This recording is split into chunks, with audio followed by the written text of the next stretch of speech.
Hello everyone, Spud here, and in today's video, I'm sad to tell you guys that it's been announced by EA CEO Andrew Wilson that Battlefield 1 will have microtransactions. He said that they were going to really sort of dive into microtransactions with both macro and micro content available, which means that there's going to still be a DLC pack, there's still going to be premium, and on top of that, there's going to be this microtransaction service, which really, I mean, we shouldn't be all that surprised because as good as the games are, Battlefield is still published by EA, and I'm pretty sure everyone here knows the reputation that they have as a company.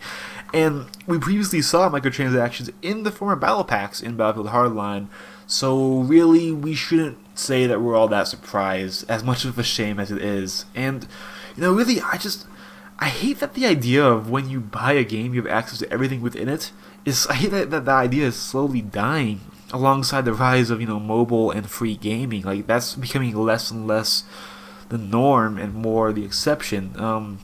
Sure, a lot of AAA shooters nowadays include microtransactions, but games like Rainbow Six Siege and Halo 5 justify themselves by providing free expansion and macro content paid for by those microtransactions, and that's just not going to be the case with Battlefield 1. Because, once again, they have confirmed that there will be microtransactions and paid DLC. And really, the only reason that I think EA gets away with this is because, one, is Battlefield, and people are going to buy it anyways, and two, people already expect the worst from EA, so it's not like their name can get any, more slandered. And honestly, we have to blame ourselves for this more than anything else, because the fact that gamers will pay for cosmetic upgrades, even though they paid for the game originally, is just too tempting for most publishers to resist. I mean, look at Halo 5.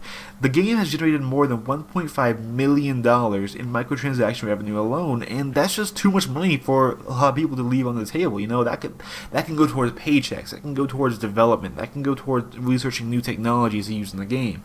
And no sane publisher is going to leave money like that on the table when they can just add in a microtransaction system. And so because we've sort of enabled this, we're sort of bringing about our own downfall. Honestly, guys, I miss the days of Modern Warfare 2 where nothing but the map packs were locked behind a paywall, and if you saw someone with a really badass skin online, it meant that they had earned it with in-game, achievements or challenges, rather than they just dropped $4 on it through some in-game store.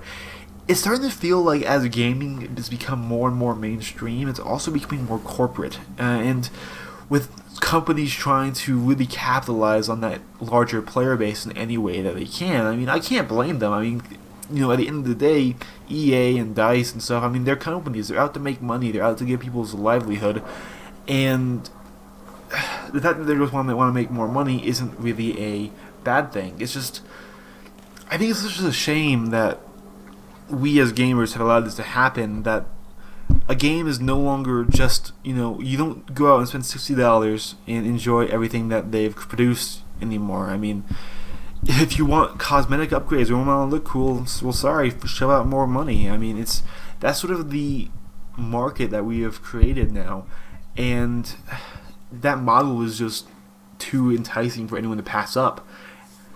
I don't know. I just feel like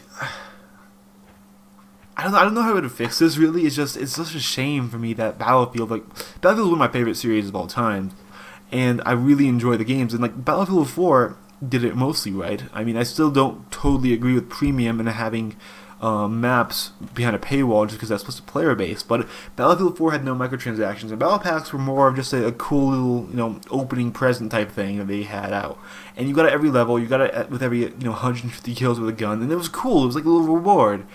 And the hardline, I mean, they still had that sort of, and it wasn't pay to win by any means, but just having it there, the fact that you could spend $4 or $5 on a gold battle pack was just really just off-putting to me.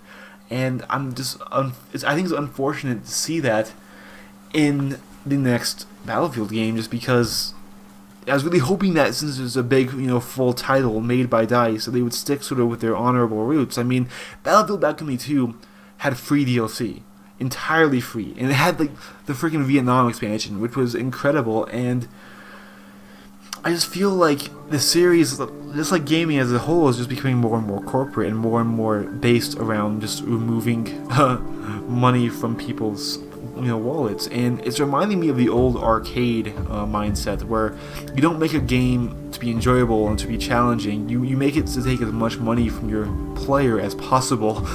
And I don't know. What do you guys think? Tell me down in the comments below. Do you think, are you okay with microtransactions? Do you not really care, or do you think they really shouldn't have a place in the game like Battlefield? Anyways, guys, thanks for watching, and I'll see you guys all on the next video. Bye bye.